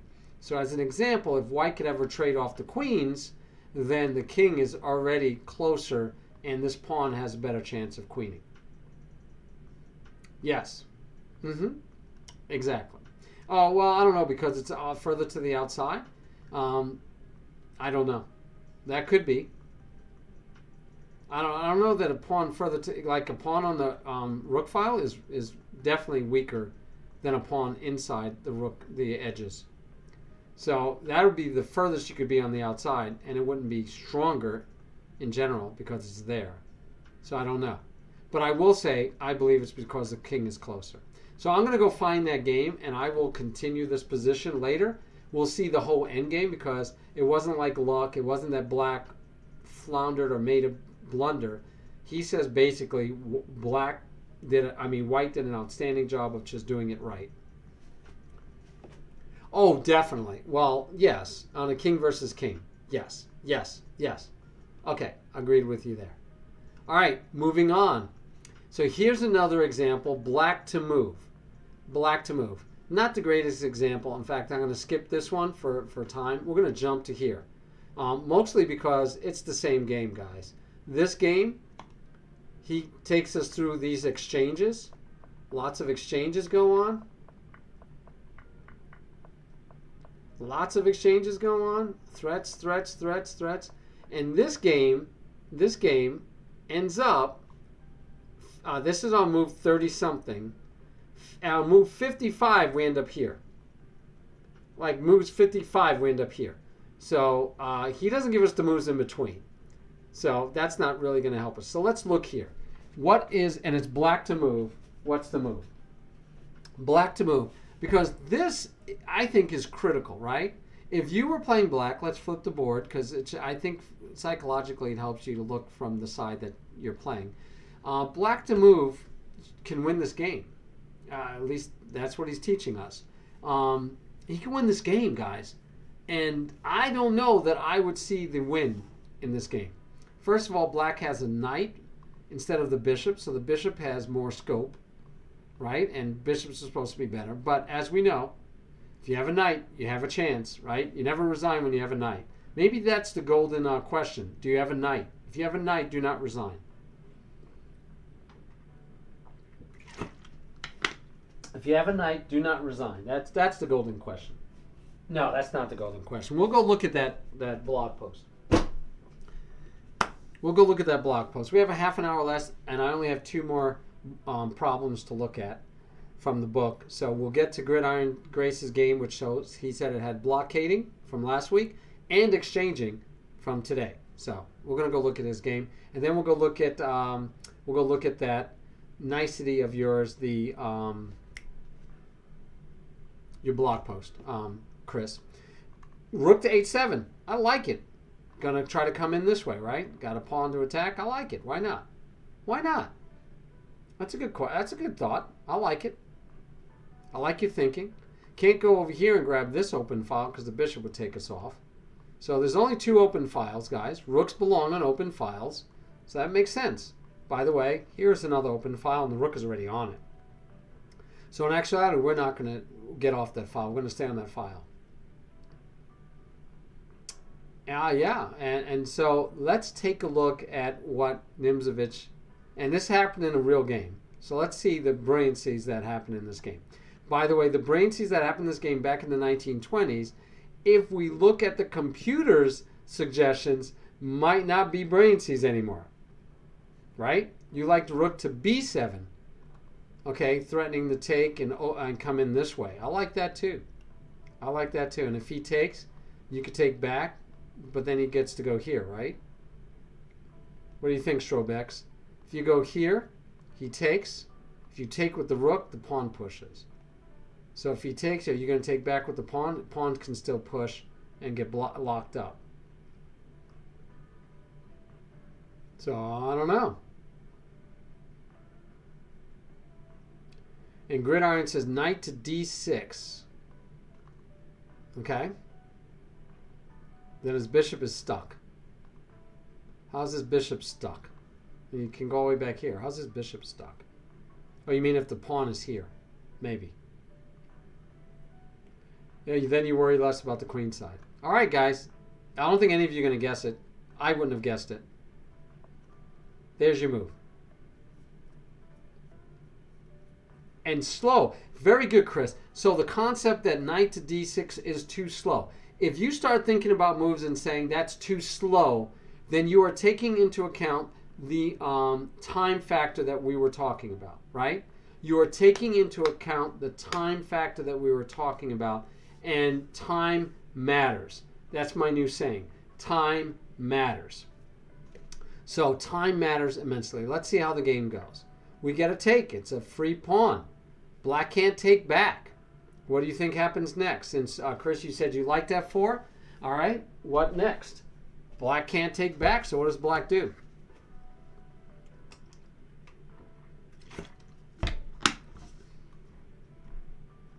You like king to f5? Nope. Nope. Nope. I mean, it's a trade if you go get it. But nope. Black comes after the file now. So Gridiron's idea, rook to h7, right on target. Just timing. Timing. Timing. It's all about timing. You want to sack for no reason? So now the bishop comes back, says, I'm going to protect the pawn, and I'll get here and protect both pawns, and I'll be golden. I'll be golden. So what does black do here? What do you think black does here? We got our bishop that was not smart. Now our bishop is doing some good work. What do you guys want black to do here? You might be able to guess. You might be able to guess if you think about what we're doing, right? Yeah, it takes obviously, because what are we doing? We're talking about exchanging. This whole lesson is about exchanging. So yes, now we exchange. Why? What's one of the reasons for taking was? To remove the defender. We remove the defender. We remove the defender. And then we still don't. Yeah, so yes, Chris, you want to get the king in there eventually, but look at this. Look at this, Chris. He doesn't put the king in first. He still doesn't go after the pawn. How's that? Still doesn't go after the pawn. Yeah, I thought about rook to h2, but nope. Isn't this beautiful? Yes, and king to f4 is brutal. So what does white do? White actually pushes the pawn. He blocks so that you can't. He interferes with the rook's vision. He interferes with the rook vision. What do you want black to do? Yes, restricting the king is very important. You like push the pawn. Don't take it, huh? Push it. He takes. So I don't know about if you push, what all happens. Because this pins the pawn. The king gets to come here. Yeah. Yeah, I think push the pawn, you're in trouble. Think if you push the pawn, you're in trouble. You like g3 too, huh, Chris? I think you push the pawn, and I'm not even looking deep. It just seems like this pins the pawn, and what do you want to do now? You want to go here, check. He pops up. Then what? You know, I don't know. Yeah, I don't think g3 is right. Oh, you want to turn on the engine here? Okay, Chris. You know, when you stream, you do it. Right now, we're going to finish walking through what Nimzovich says first. Okay, because he says this wins. Pawn is protected. Pawn is attacked. Nimzovich says this is a win. Clear win in his opinion. All right, so first thing he does is stop the pawn from pushing, because even if the king came over, if the king comes over, you get to do a check. King has to take, and he loses this pawn and maybe the game, right? Right? All right. So what happens? So he takes. So the rook stops the pawn from moving, and he figures, I'm going to get here anyway. I've got time. I've got time. Finally, the king comes over. I've got time. Look, there was no rush. I've got time. And love this sidestep. Look at that sidestep. Now, how many of you saw that one? Come on. Come on. You're going to let the pawn run? Are you going to let the pawn run? Because if you let the pawn run, who wins? If that pawn runs, guess who wins? black wins. Even here. Why? And now black just won the opposition because they're opposite, one square in between. Black just won the opposition because now white's to move. So white moves and black will be able to outflank white and win the pawn. Beautiful, isn't it? Oh, you saw it? All right, Chris, we'll give you credit. We'll believe you. So yes, pawn pushing loses. Even though you win the pawn, you lose because of opposition. So instead, white says, I can't do it yet. I want to push the pawn, but I can't push it yet because of, right? I would lose the opposition. So white needs a way to get black to give back the opposition. And black does not take and try to do anything. Black actually moves the rook. Says, nope. Take my pawn if you wish. Take my pawn if you wish. He doesn't. He says, I'm going to run my pawn now. I'm going to run the pawn. We can look at why taking doesn't work, but it's around the same kind of problem. Right? Same kind of problem. But anyway, we can look at it. It's visible. We can see it. But anyway, nope, you ran the pawn. We're going to check your king. King cannot go up, cannot protect, cannot take the pawn, has to go away. Has to go away. A beautiful thing. I would assume if he goes here, this might be a forced trade too, and it'll be interesting. But I think going here.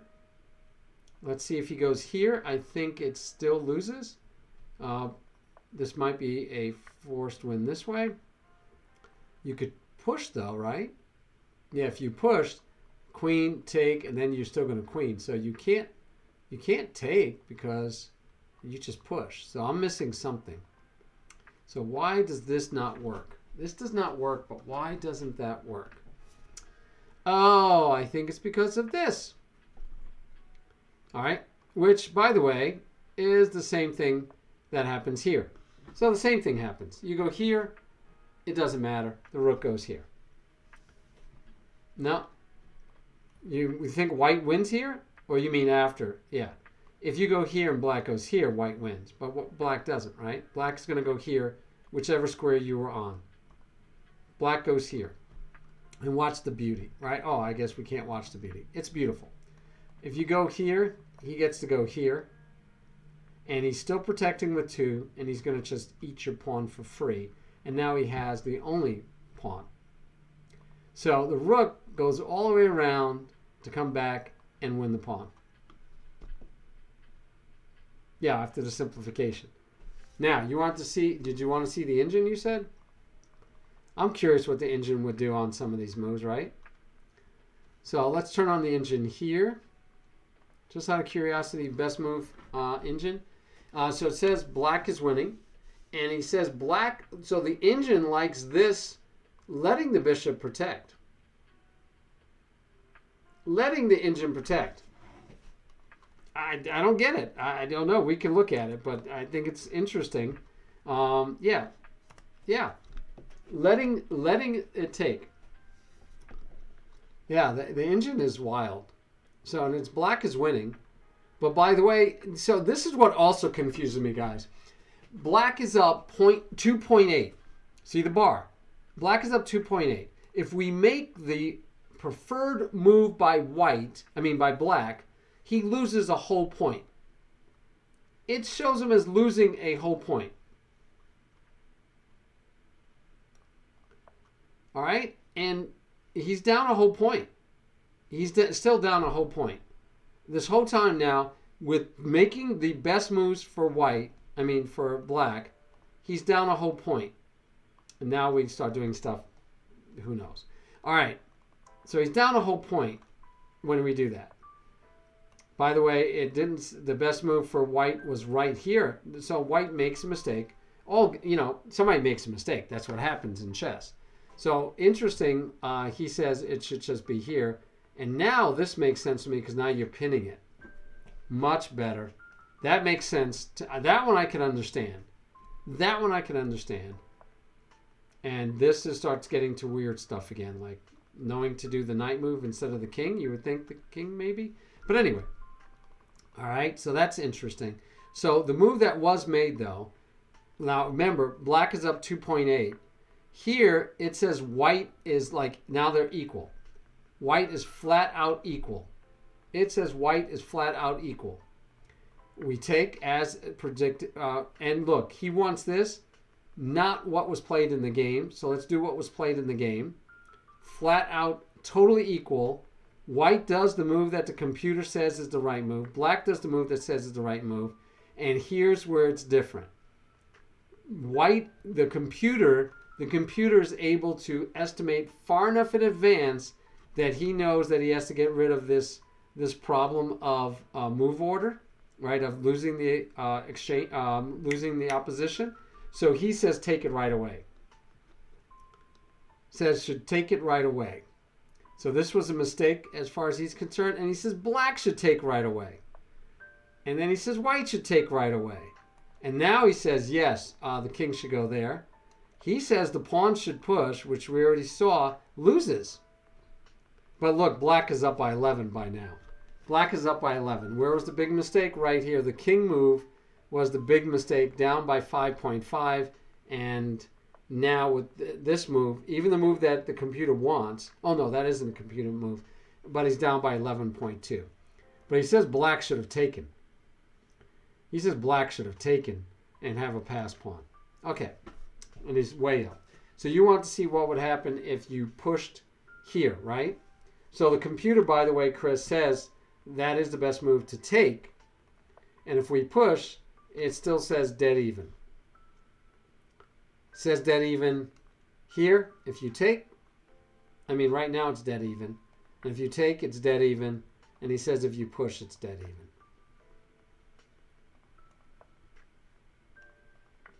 Computer really wants you to take over there. And then we start to see, and then we don't know what to do. And we're here. Yep.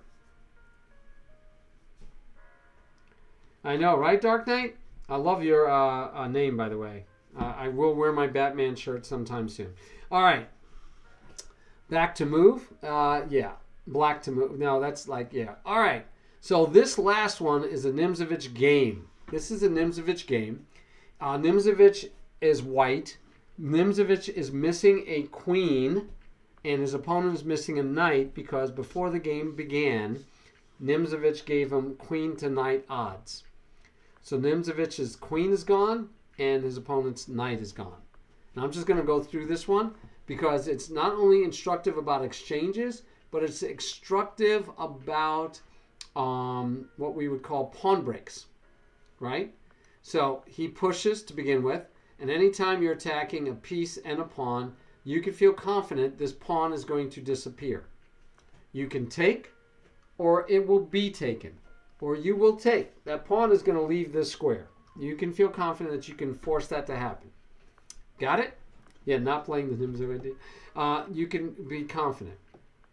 Nimzovich actually says black should have taken with the knight, given up the knight. Pushes again, says I'm freeing up more squares. Now you remember we said exchanging to open lines, right? To open lines. And you know me, I love alignment. So this all fits in with alignment also, that we have alignment, so we need to get these pawns out of the way. So another way to think of it besides opening files is alignment. I want to get pieces out of the way so I can use my alignment. And we continue. Now again, does black make all the best moves? No. But makes what seems like logical moves. And watch the downfall now. Chris, you should love this, being an attacker. We get check. Now, white decides to exchange a piece again. And you might say, why is he exchanging that strong, beautiful knight? Why is he exchanging it? We're going to see later. Later, white already has this all planned out where he needed to exchange. But let's watch. So we get a check, and we get another exchange with check. And actually, you have no choice. You have to take. Right? You have to take. All right, now what? So what's the next move?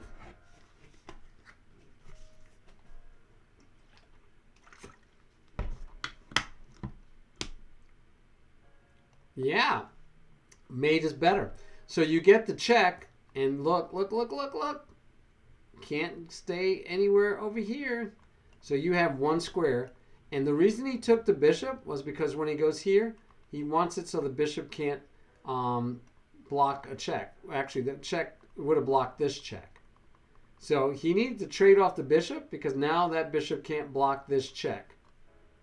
So he traded that piece a long time ago because he knew he'd be aligning and opening files with more exchanges. So if you look, he did all these were exchanges, right? I mean, he gave away a pawn, his opponent helped him out, exchanged. Now he takes, he gets a check, he exchanges. He chases, he exchanges. And so now, checkmate. This is so my style if I knew how to do it. Yes. So let's get checkmate on the board. Beautiful thing. Alrighty, guys, let's go check out Gridiron's game. Boom. We're gonna go check out this game real quick. This is a game Gridiron played. Is it the first game Gridiron or is it the last game? I need to know which game I'm looking at. I'm gonna assume it's the last game. Is it the last game you have in here? Number 11?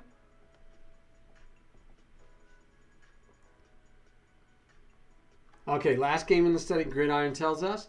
And so these are two 1300 and maybe 1350, roughly, 1344. Actually, 1343 versus 1344. You can't get any tighter than that, guys. This is like equal, right? So they're both in the 1340s. So let's see what happens. We're going to go through it pretty quick because we want to get to exchanges and we want to get to blockades. So again, I told you this tells you that pawn is going to move. I can move that pawn. If I'm black, I'm going to be able to move that pawn. Also note that we're attacking the bishop. He can run away. He could take. He can attack something of equal value. He cannot interpose against a pawn, right? Remember all 5 things? He can't pin it, but if he could, or he can protect it. He doesn't want to protect the bishop against the pawn. Okay? So he takes, which is, in general, not always, but in general, the right choice. Most times it's the right choice. Most times. So we have exchanges, which now we have open files because of exchanges. So we're seeing all those Nimzovich things going on. All right, black could have exchanged again, but we're doing what? Opening a file, but creating a isolated pawn. But we get an exchange. Look at that, another exchange. And what happens? We pull the pawn towards the center. So now we have a weak pawn here. We have a pawn island here. Exchanges, guys, it's happening, right? Yeah, prep, there you go with your prep, Chris. Yeah, we're talking about principles primarily, but yes, you can figure out your prep if you like. All right, so we get a castle. Now we've had exchanges. We have 3 solid pawns together. We have isolated pawn and 2 pawns. We have a candidate for a pass pawn. We have 3 pawn islands versus 2 pawn islands. Otherwise, we have 2 bishops against 1 bishop. So pretty equal position. White has some benefits going for him, and black is Gridiron. So we're sticking with black here for this game. So what do I don't like Gridiron? You said to teach. What I don't like right away is that while he's attacking a pawn, he fails to do what he needs to do in the opening, which is develop his pieces. He's got 1 development step in. He's castled. And he had a knight developed. You have 2 pieces developed and castled. Black, at this point right here, is ahead in development. So all the trades, right, there's so many things to consider. So one was all these exchanges. Another one is that your pawn structure is not as good as white's. But, what's good for you is that you are ahead on development and you went second. You went second and you're ahead on development. And your opponent continues to ignore development and just, right, moves a piece twice in the opening. So now he is forcing you to either develop the bishop or the queen if you want to protect this pawn. So, bottom line, he moves a piece twice in the opening. He doesn't develop a piece, and he is encouraging you. He is flat out encouraging you to develop another piece. He is helping you with development. All right? Yeah, I understand, Chris, and that's fine. Knowing the concepts behind the openings is really what you want to do. And if you're doing that, that's great. And knowing prep is great. Again, you're a young man, so you can memorize prep. You can memorize the opening lines.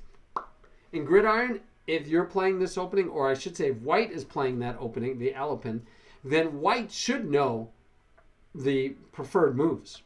White definitely should know book. Now, Chris knowing book and multiple openings that maybe he doesn't even play, that's where we start getting a little braggadocio there because he's got the memory for it. Me, I don't have it. I'm happy to remember lines in the openings I play. I can't remember the theory in openings I don't play. My gosh, I don't have time. We did a master class a few months back. We did a master class, and it was cool. I want to do it again. Talk about a fun concept. So the master class, we did 8 hours straight. The first 2 hours, we introduced an opening. The next 2 hours, we went over games in the opening. And no, I think we did a tournament. The next 2 hours, we did a tournament using that opening as the opening for the tournament. The next 2 hours after that, we reviewed and analyzed games from that opening, and I can't remember what the last one was. I do know one of those. So one of those 2 hours, it wasn't the last one, it was in the middle, was we had a very strong player do a simul playing the opening. So it was 8 hours straight on one opening. All right? No Way Home, I think it was Dark Knight. I think so. All right? Yeah. Yeah, No Way Home. All right. So, but look what happened. He developed the piece, helped by White to develop a piece. Now, maybe I would have liked this better. I think I might have liked this better. Because over here, we still protect the pawn. We don't have to worry about a pin. And we're doubling up on that pawn. So, I'm not saying that this is the best move, Gridiron. I might have liked this move. You hit this pawn, you hit that pawn. If he wants to chase your way, you're like, okay, I'll hit the knight. And if he tries to chase you anymore, you still have good squares. But this keeps you from getting into a discovered attack. And it piles up, and that's just a quick glance. I don't know if it's the best move. Just my gut says, even though we try to develop the queen last, this would be the exception. I'm already ahead on development, and I'm piling up on a piece that, by the way, next piece might be the knight coming in, especially if he wastes moves like that where I can do that. Ooh, baby, give me that. Right? I'm loving it.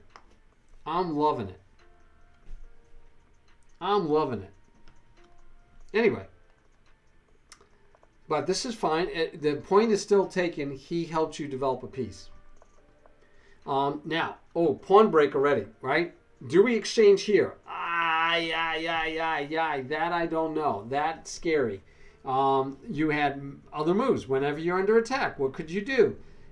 First of all, you already defended, so you can ignore it, but it is a pin, which means the knight can't move without losing your queen. So it is pinned, so you have to decide about that. You could break the pin.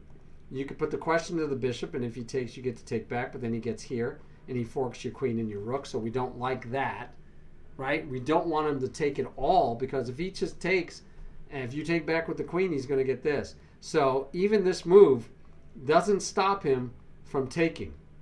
And if you take back, he gets a fork. Right?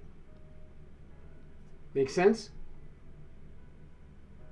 So pins need to be addressed, Gridiron. If you are pinned, you need to look at, do I need to address it? All right? You normally get in trouble leaving bishops on the back rank. Understand. But remember that in this position, your bishop has nothing restricting it here and here. So there's no rush. I think you get into trouble when these pawns are stuck. If these pawns haven't moved yet, then your bishop gets into trouble. I think you get into trouble. I don't think you're going to get into trouble if your bishop has all these open lines. And you're only down to 2, so feel free. Why not g takes f6? You would have to do g takes f6, Chris. You would have to do g takes f6. Yeah, you'd have to. But then the question is, do you like it? Right? So Chris is saying that with this move, I'm saying that he could just take. And that if you take with the queen, of course, you're in trouble. You're going to lose the exchange. So instead, he's saying that if he takes, you take here. But what's bad about that? I have an exposed king. I have double pawn, single pawn. I might win a pawn because this knight's going to move. But the knight can move here, attacking the bishop. Right? So the knight can go there, attacking the bishop. And so you probably want to do something about that. Maybe, maybe not. Maybe you take anyway and just say, I'm going to win that pawn and eat the rook because you can't stop me. I don't know. But yeah, I mean, that's right. You'd have to think it all out tactically. You like it? You think it's worth the risk? Okay. But anyway, let's see what happens. So Gridiron pushed instead. And White said, maybe White agrees with you that the risk was worth it, but now that pawn is free. Right? You pushed, you took, you can take back. Okay, so now we look, and this pawn is in trouble, and the knight's under attack. So we have both the pawn and the knight under attack. We have a nice simple fork. And we got to worry about stuff. So what do? Because if we move our knight, you can't. If you took, you'd have to take back with the king, because you can't take with the rook, because you'd lose your queen. If you go here, you lose the knight for free. Wow, let's see what White, yeah, so White just says, have my knight. These are two 1340 players, so we expect blunders. And that was a blunder, and Gridiron took advantage of the blunder. Good job, Gridiron. You know, this is something that doesn't even always happen, guys. People offer you free candy, and at 1340s, you might not even take the free candy. So good on you, Gridiron. Take the free candy when offered. All right, we trade off here. And so now we're ahead. Black is ahead a whole piece. Black is ahead a whole piece. So remember, trading would be a good thing for Black. Black can trade, exchange, because he's up material. And he does. Look at that. Beautiful job of exchanging when ahead of material. Now, do you want to have poor pawn structure? Because if you allow him to take and you take back, like Chris was talking about, that might be okay, right? Well, now I have isolated double pawns, isolated pawn, isolated pawn, isolated pawn. And even up a piece, I'm going to have troubles because these pawns are going to be at risk big time. Now, granted, he has two isolated pawns, but these three are nice and solid. If he could trade off all those pawns and you only end up with a bishop, it's a draw. It's a draw. So the knight moves, which it should. You can't let him take you. And he just, right, this is, I'll just attack? Why? Again, what does this attack do? This attack encourages the rook to go onto an open file. You following? Follow, what is that? How does Johnny Depp say it in Pirates of the Caribbean? Follow mate? I don't think it says mate. Okay. But anyway, savvy? So yeah, if you go here, which is the only really good square. I mean, you could come here, but why? Why blocking your rook? You're going to come here, threatening the bishop and protecting the rook, knight, and being on an open file. So White, once again, so if I were coaching White, I would say the thing to look out for White is stop helping your opponent find good moves. White is encouraging Black to make good moves. All right, so we don't want that. So here we go. We're even encouraging this or this move. I mean, wow. He just keeps encouraging moves. So if we go back, what happened? That knight attacked the bishop and the pawn. That knight is attacking a piece that would be a trade, an exchange. and he's also attacking an undefended pawn. What did we say that white could do? He can't take the piece. He could defend the pawn. He can run away the bishop. He can move the pawn, right? Basically run away the pawn. But then we're going to get another exchange, which we said was good for black. And it is. The exchanges are good for black, so this is a great move. This is a great move. Double attack, great move. But we said most times the wrong answer, majority of the time, the wrong answer is attacking another piece of equal or greater value. And I don't know, Gridiron, I would say I don't think he's desperate. I would say that he is playing like he's played the whole game so far. He's just playing one move at a time. And in this move, it's attack a piece. He's not considering your reply whatsoever. And he has enough time. He has 8 minutes and 17 seconds. He is not considering your reply. Your reply is not being thought of at all. Got it? His reply is not being thought of. And you might do the same thing. You're the same rating, Gridiron. So if you find that you make moves, one move attacks, without even considering your opponent's reply, just because you're attacking, I'm attacking, you're not even considering your opponent's reply, not good. Right? Not good. Not good. All right. So he encourages you to move your rook onto an open file. And now he's encouraging you to chase the defender. There's only one defender of that pawn. He's encouraging you to chase the defender by putting the bishop, which he had no choice. He wants to defend the pawn. Understandable. But still, you could push either one of these pawns, chasing the bishop to this square or this square, depending. So if you do this one, he's going to go here, probably. Or he could go here. But you still take, right? Anyway, so he should lose another pawn. Ah! And I take it you were worried about back rank mates, but both rooks are still on the back rank, and as long as both rooks are on still on the back rank, no need. No, do not get overly worried about it. I'd be attacked. And I kind of like this. And the reason I like this is because he might try to get counterplay attacking your bishop. And if you were to protect, then, if you had pushed this one, maybe he could get this move in later to attack your rook and try to win your bishop. It's feasible. So maybe this one, making the bishop less active, taking away the bishop's diagonal altogether. But then, you'd have to go protect it before you want to take the pawn, because otherwise the bishop just comes back. I don't know. Okay. But he does. Hey, rooks on the 7th. Another good principle. It doesn't matter that white is down material. When you can get rooks on the 7th, you can win a lot of games. Rooks on the 7th, you can win a lot of games. So we do protect. And he gives you an exchange opportunity. Right? I mean, you're ahead of material. You should exchange. But, he's trying, right? Again, he's doing one move attacks without considering that you could do something about it. Now, Gridiron Grace, what is the right move here? You made it. You did it. You attack the open file. You fight for the open file. You fight for the open file. Very good. Very good. I didn't care which rook you used, but very good. By the way, again, what should white have done? White could defend.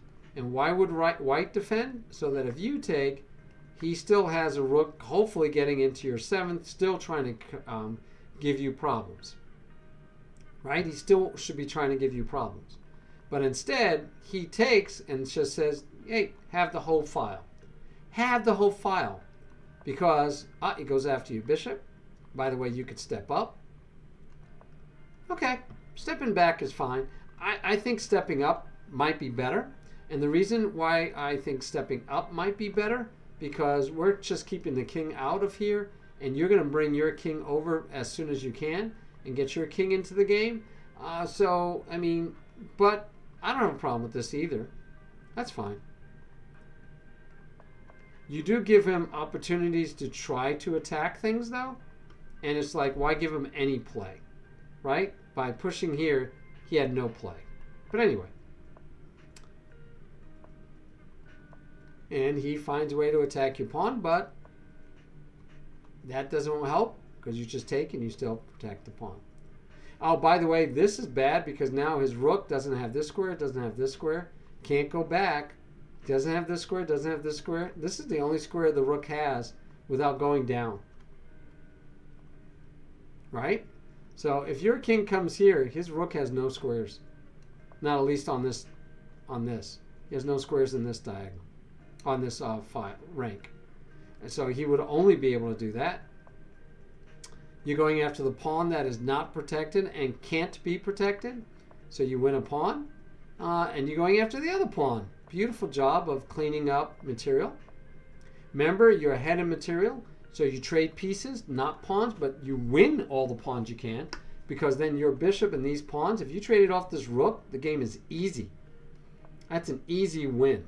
By the way, I think I would have went after the rest of the pawns. He can't protect them. I would have went after that pawn next, not here. I'll just go there and say, that pawn is mine next. Yeah, but, you know, same difference. You get there eventually. And now you get to take more pawns. You get to win all of his pawns. So where was this blockade you were talking about? Did I miss it? Because I didn't see a blockade. I didn't notice it. I didn't notice a block. Oh, he just gives away the rook. And he still has time. And he resigns. So where was the blockade? I missed the blockade. Let's see. When did you blockade a pawn?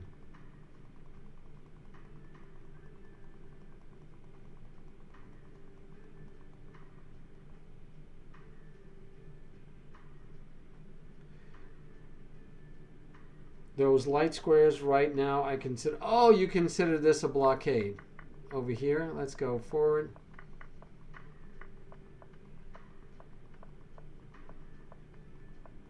Okay, like this. So, I'm okay with that. This is not what Nimzovich, I believe, is referring to when he says blockade. Yeah. Yeah. I don't think he considers this a blockade. I mean, you think about it, you're both blocking each other's pawns. So it's not really a blockade. But that's okay. Cool beans. Hey, it was a great game for showing exchanges, which is what we taught this week, so I'm actually happier. Okay? Yeah, and his rook is stuck behind your pawns. Yep. Yep. Yep. No, good job. And then you get to eat all the pawns. You could have eaten these pawns a little quicker, but it didn't matter. You still got them. Yeah, the exchanges were a perfect example of exchanges.